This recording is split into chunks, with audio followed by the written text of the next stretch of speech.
จะลวดตาลวันนี้นะเรื่องของเรื่องก็จะ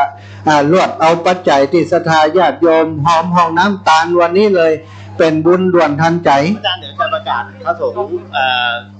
สามารถรับอาหารได้เลยพระสงฆ์พระทหารฉันได้เลยใช่ไหมไปเรื่อยๆเลยนะพระสงฆ์เนอะทุกรูปทุกองค์พระทหารมาแล้ว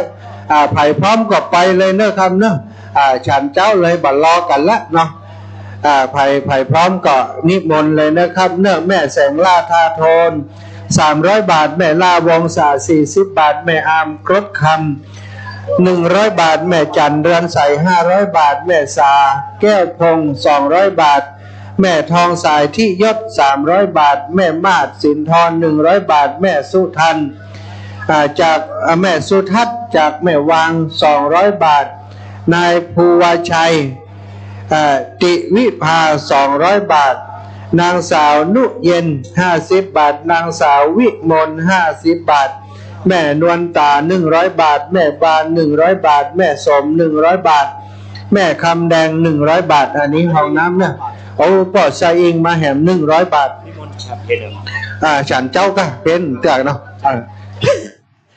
นึกว่าเปิ่นมานิมนต์ฉันเพนบอกว่าเพนรอแหมกำเอาเช้าก่อนเนอะ